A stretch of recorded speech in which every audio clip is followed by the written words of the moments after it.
Part 12 की शुरुआत में एक दिन पहले का सीन दिखाते हैं कि तायजुन तायरा को यूचैन का पीछा छोड़ देने को कहता है। ये सुनकर तायरा हैरान होती है। फिर तायजुन ये भी बता देता है कि यूचैन नाम ही अकेले नहीं बल्कि बोरा के साथ गया था। ये सुनकर तायरा शॉक होती है। फिर तायजुन ये भी बता देता है कि मैं 6 महीने या 1 साल के अंदर अंदर यूचैन को CEO की पोजीशन से हटा दूंगा। तायरा पूछती है कि ये सब आप मुझे क्यों बता रहे हैं? तो तायजुन कहता है कि ये सब मैं तुम्हारी हेल्प के बिना नहीं कर सकता। इस पर तायरा तायजुन को कुछ भी नहीं कहती। अब तायरा यूचैन के घर आके पहले तो अपनी पेंटिंग को देख रही होती है। फिर यूचैन से पूछती है कि क्या अब तुम मुझे देख सकते हो? लेकिन यूचैन कहता है कि मैं कोशिश कर रहा हूँ। फिर ये दोनों ड्रिंक कर रहे होते हैं। तायरा बता देती है कि मुझे मालूम है कि तुम नामी किम्बोरा के साथ गए थे, और इस वजह से तायरा यूचैन को साफ साफ उसे दूर रहने का कह देती है कि मुझे वो लड़की बिल्कुल भी पसंद नहीं।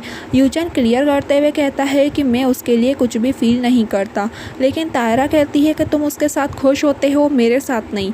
तुम उसका चेहरा पहचानते हो जबकि तुम्हें मेरा चेहरा याद होना चाहिए।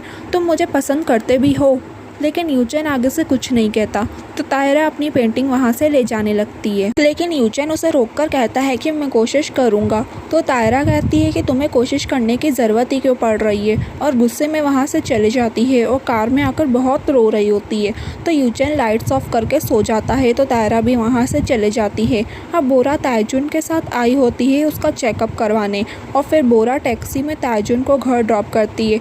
लेकिन तायजुन वहाँ गाँव को दूर खड़े हुए देख लेता है। इससे पहले बोरा की नज़र उस पर जाए, इसलिए तायजुन उसको हक कर लेता है और गाँव को वहाँ से जाने का इशारा करता है।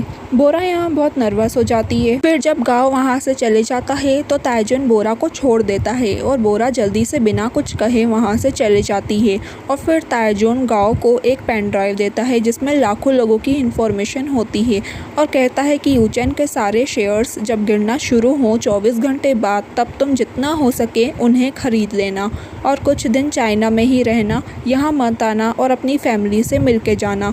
और फिर वही सीन दिखाते हैं कि नेक्स्टन के शेयर्स गिरना शुरू हो जाते हैं और सभी मिनी फाइल के यूज़र्स की कंप्लेंट्स आ रही होती हैं और सब परेशान होते हैं। और यूचैन उन करोड़ों लोगों की पर्सनल इन्फॉर्मेशन को ट्रैक करने की कोशिश कर रहा होता है, पर उससे नहीं हो पाता। और फिर वो प्रेस कॉन्फ्रेंस में जाकर मिनी फाइल यूज़र से माफ़ी मांगता है।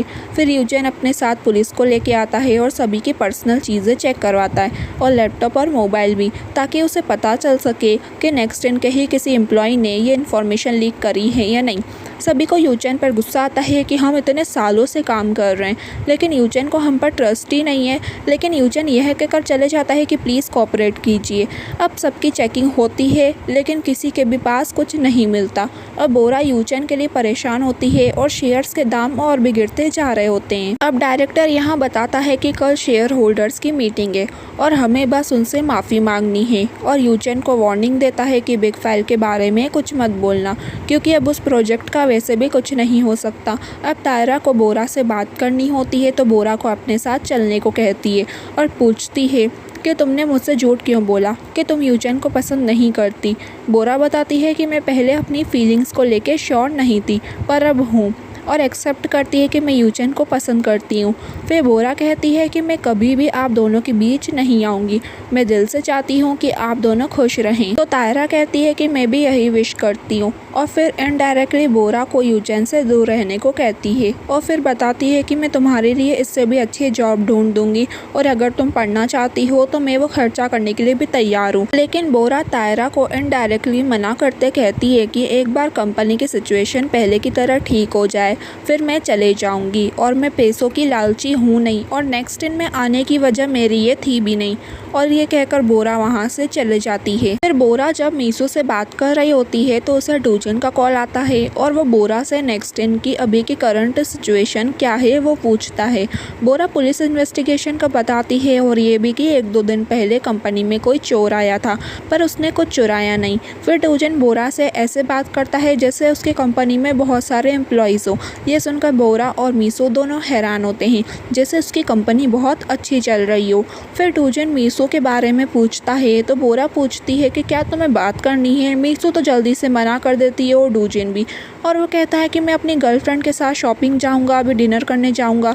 ये सुनकर मीसो भी जेलस हो रही होती है। फिर डूजिन कॉल कट करके अपने काम पर लग जाता है और उसने फेक गर्लफ्रेंड वाली बात तो मीसो को जलाने के लिए कही थी। फिर मीसो डूजिन के बारे में पूछे जा रही थी कि उसने क्या क्या कहा।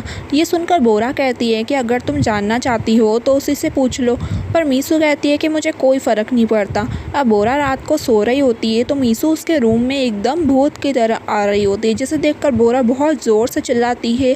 फिर लाइट ऑन करने पर पता चलता है कि मीसो के पेट में बहुत ज़्यादा दर्द हो रहा होता है। फिर बोरा मीसो को लेके हॉस्पिटल आती है, उसका चेकअप हो गया होता है और दोनों अब रिपोर्ट का वेट कर रहे होते हैं। बोरा मीसो की ऐसी शक्ल देखकर कहती है कि सब कुछ ठीक हो जाएगा, तुम चिंता मत करो। लेकिन मीसो इतनी दर्द में भी बोरा से पूछती है कि कैसी लग रही हूँ मैंने मेकअप भी नहीं किया है। बोरा कहती है कि क्या तुम्हारा दिमाग ख़राब हो गया है। लेकिन मीसो कहती है कि यहाँ देखो कितने हैंडसम डॉक्टर्स हैं, एटलीस्ट मुझे फाउंडेशन ही दे दो। तो बोरा कहती है कि मेरे पास फाउंडेशन नहीं है। फिर डॉक्टर आके बोरा को बताते हैं कि इन्हें अपेंडिक्स से हमें अभी सर्जरी करनी होगी और आप जाके बाहर फॉर्म फिलअप कर दीजिए। अब मीसो को सर्जरी के लिए ले जाया जा रहा होता है और वो बोलती है कि मेरी फैमिली को मत बताना और प्लीज़ यहीं रहना, कहीं मत जाना। लेकिन बोरा कहती है कि मुझे काम भी तो है, मैं जल्दी आ जाऊंगी, डोंट वरी। फिर मीसो वहाँ से चले जाती है। अब यहाँ शेयर होल्डर्स की मीटिंग स्टार्ट होती है। सब लोग बहुत गुस्से में होते हैं। पहले यूजन आके सबसे माफ़ी मांगता है और कहता है कि हमें अब सॉल्यूशन पर फोकस करना चाहिए। तो शेयर होल्डर्स बहुत गुस्से में कहते हैं कि तुम में इतनी अकड़ आई कहाँ से और हमें अपने पैसे वापस चाहिए। सभी पैसे वापस करने के लिए चिल्ला रहे होते हैं। तभी वहाँ एक लड़का खड़ा होता है और वो अपना नाम ली जे यंग बताता है और यूजन से कहता है कि मेरे भी 1 लाख रुपए डूब चुके हैं। लेकिन जब मैंने आपकी कंपनी के शेयर्स खरीदे थे अपने दोस्तों के कहने पर, तब मैंने आपके बारे में सुना था और तब से मैं आपका फ़ैन हूँ। आपके सारे इन्वेंशंस कमाल के होते हैं। ये सुनकर यूजन को अच्छा लगता है, लेकिन यांग की बातें सभी लोगों को बकवास लग रही होती है और यांग अपनी बातों से सभी लोगों को इनडायरेक्टली ये कहने की भी कोशिश करता है कि हमें सिर्फ अपने पैसों के नुकसान के बारे में ही नहीं सोचना चाहिए, ये भी सोचना चाहिए कि कंपनी को भी बहुत नुकसान हुआ होगा। लेकिन दूसरे शेयर होल्डर्स के तो करोड़ों रुपए डूब चुके होते हैं, तो वो यांग को बच्चा समझकर उसे चुप करके बैठने को कहते हैं। लेकिन यूजन यांग का नाम दोबारा पूछकर उसके सामने झुककर माफ़ी मांगता है और थैंक यू कहता है और ये भी कि मैं हमेशा तुम्हें याद रखूंगा। लेकिन सब लोग कह रहे होते हैं कि ये क्या तमाशा लगा रखा है। यूजन कहता है उन सबको कि मैं कंपनी की सिचुएशन चेंज कर दूंगा और बिग फाइल बनाकर ही चेंज करूंगा। शेयर होल्डर्स पूछते भी हैं कि तुम इतना नुकसान उठाने के बाद भी बिग फाइल क्यों बना रहे हो। लेकिन यूजन कहता है कि अभी उन स्टॉक्स को बेचना मत, अगर मुझ पर ट्रस्ट है, और वहाँ से ये कहकर जाने लगता है। लेकिन एक ओल्ड लेडी उस पर अंडा फेंक देती है और कहती है कि तुम्हें भले कोई फ़र्क ना पड़े, लेकिन वो मेरी खून पसीने की कमाई थी। और वो लेडी फिर रोने लगती है। यूजन अभी कुछ कर नहीं सकता था, इसलिए वो माफ़ी मांग के वहाँ से जाने लगता है और सब चिल्ला रहे होते हैं कि वापस आओ और हमारे पैसे दो। फिर जब यूजन अपनी कैबिन में बैठा होता है तो ताइजुन उस पर गुस्सा करता है कि क्या बिग फाइल प्रोजेक्ट की बात शेयर होल्डर्स के सामने करना अभी ज़रूरी था तुम्हें?